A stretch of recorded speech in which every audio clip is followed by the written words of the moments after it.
माननीय अध्यक्ष जी, अभी जब नियम 58 के तहत मैं जवाब दे रहा था, जो हमारे माननीय सदस्य जी के कहने पे मेरे द्वारा कुछ शब्द ऐसा बोला जिसे बहुत तोड़ मरोड़ के पेश किया जा रहा है। और निश्चित रूप से मेरा जो आशय था कि उत्तराखंड में सभी प्रदेशों के लोग रहते हैं, राजस्थान है, मध्य प्रदेश है, यहाँ से भी लोग यहाँ रहते हैं और ये बात ठीक है, उत्तराखंड सभी का है और हम सब उत्तराखंड के हैं, उत्तराखंड हमारा है। ये बात मैं सिर्फ इसलिए कह रहा हूँ कि कुछ बातें बाहर बहुत ज़्यादा उसको तोड़ मोड़ के पेश की गई। और मैं माननीय अध्यक्ष जी, मेरा जन्म यहीं हुआ है और इस पूरे जो आंदोलन चला, जब मैं बोल रहा था, शायद भुवन भाई ने भी कहा कि मैं भी आंदोलनकारी रहा हूँ और मैंने थोड़ा सा जिक्र किया था। मैं सिर्फ 2 उदाहरण उस टाइम के मैं जरूर देना चाहूँगा माननीय अध्यक्ष जी। मुझे याद है कि जब मैं डोयला रहता था तो उत्तराखंड आंदोलन में मेरी बहुत उग्र भूमिका थी। हम कभी रेल जाम करना, बस जाम करना, बाजार बंद करना, ये सब हम उस समय करा करते थे।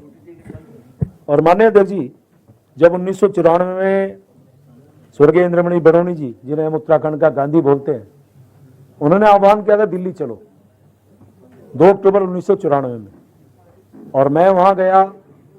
आप सब जानते हैं उस समय बसों से ही जाना होता था। और जब ये पता चला कि मुजफ्फरनगर में घटना हुई है, बहुत व्यापक जानकारी नहीं थी, इतना ही पता चला वहां गोलियां चल गई, कुछ लोग शहीद हो गए, कुछ बहनों के साथ दुराचार हुआ और मेरे से रहा नहीं गया। मैं उसी समय वहां से चला कि मुझे मुजफ्फरनगर जाना चाहिए। और मैं जब वहां से चला तो मेरे साथ एक खिलाड़ी साथी रहा मेरा, डबराल, पूरा नाम मुझे उसका पता नहीं, आईडीपीएल का रहने वाला है, डब्बू में उसको हम बोलते थे। मैंने कहा डब्बू भाई, वहां एक घटना होगी, चलते मुजफ्फरनगर चलना है। कि कैसे जाएंगे? मैंने देखते हैं कैसे जाएंगे। अब आप देखिए, उसने मना कर दिया और 1-2 साथी मिले जो जानकार थे, उनसे पूछा, क्योंकि भीड़ बहुत थी, जो मिलते थे उनसे पूछता गया, उस सबने इनकार कर दिया।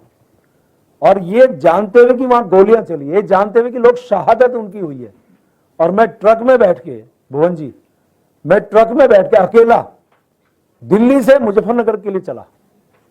मैं जानता हूं कि वहां गोलियां चलेंगी, पुलिस जो व्यवहार कर रही सब जानते हैं, पूरा सदन जानता है, सदन के अलावा पूरा उत्तराखंड जानता है, पूरा देश जानता है। और मैं वहां से इसलिए चला कि मेरे उत्तराखंड के लोग हैं, मेरे क्षेत्र के लोगों के साथ, मेरे इलाके के लोगों के साथ, उस टाइम उत्तराखंड नहीं बोलते थे, उस टाइम उत्तर प्रदेश ही था, लेकिन हमारे लोगों साथ बदतमीजी हुई। और वहां जाके मैं ट्रक में बैठ के आया। बाय द वे, मैं वो नाम भी उल्लेख करूंगा कि मैं जब मेरठ पे एक रेड लाइट पे गाड़ी ट्रक रुका तो सामने एक राजेंद्र जोशी पत्रकार थे, वो बेचारे आज दुनिया में नहीं है, मैं उनको श्रद्धांजलि भी दे रहा हूं। वो एक वैन, सफेद रंग की वैन में जा रहे थे, माननीय मनोहर कामध्यानी जी, हमारे वरिष्ठ नेता है, उसमें बैठे थे। मैंने ऊपर से पूछा, मैंने कहा आप कहां जा रहे हैं? कि ऋषिकेश जा रहे हैं। मैं तुरंत उतर के, काजी भाई, मैं उस गाड़ी में बैठ गया। मुझे पता था कि ट्रक तो मुझे वहां ले जाएगा नहीं, ये कहीं भी छोड़ सकता है। मैंने कहा इनको मैं वहां से जैसे कैसे ले जा लूंगा। तो उनके साथ गए तो वहां देखता हूं कि वहां लाशें पड़ी हैं। और एक हमारी मालती शर्मा करके हमारी राज्यसभा सांसद हुआ करती थी, वो उनकी देखभाल कर रही थी। पीछे से एक आवाज आई, पीछे से, प्रेम अंकल। मैंने कहा कौन है पीछे? देखा तो मेरा एक कार्यकर्ता था, संतोष ने, कि आज भी जिंदा है, उसका लड़का, उसको गोली लगी थी। उसने मुझे कहा अंकल मेरे गोली लगी है, मैं चिंता मत करो।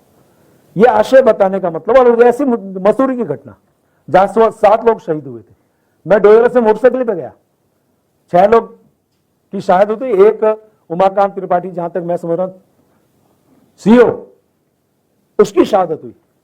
और उस समय सबसे पहले मैं मोटरसाइकिल पे पहुंचने वाला व्यक्ति था। मुरली मनोज जोशी जी की गाड़ी के आगे मैं खड़ा हो गया, तो वहां उस समय बड़ा हंगामा हुआ, फिर मेरे को वहां से ले जाया गया। मतलब ये बड़ी व्यापक जानकारी आप कहें तो मैं दे सकता हूं, लेकिन मैं आज इसलिए नहीं देना चाहता कि समय का अभाव है, हमारे सब लोगों को ये बात का कोई मतलब समझ में शायद नहीं आएगा। लेकिन दुख का विषय यह है माननीय अध्यक्ष जी, इस प्रकार के बात को जब मैं ये बोल रहा हूं कि सारे उत्तराखंड में और उसको किसी और रूप में वहां प्रस्तुत किया गया, तो मुझे लगता है मेरे लिए भी दुख का विषय। और ये मुझे खराब लग रहा है ये कहते हुए कि मैं अपने आप को कह रहा हूं कि मैं उत्तराखंडी हूं। मुझे कहना पड़ रहा है एक आंदोलनकारी के बाद कि मैं उत्तराखंडी हूं। माननीय अध्यक्ष जी, ठीक है, समय आएगा, मुझे साबित करना पड़ा तो करूंगा, लेकिन 2 लाइन जरूर कहना चाहूंगा कि हमारे दिलों में झांक कर देखिए, हमारे दिलों में झांक के देखिए, हमारे दिलों में उत्तराखंड बसता है, हमारे दिलों में झांक कर देखिए, हमारे दिलों में उत्तराखंड बसता है। हम जिएंगे तो उत्तराखंड के लिए और हम मरेंगे तो उत्तराखंड के लिए। ये बस मैं मात्र इतना कहना चाह रहा हूं माननीय दीदी। माननीय सदस्य काजी निजामुद्दीन जी। धन्यवाद।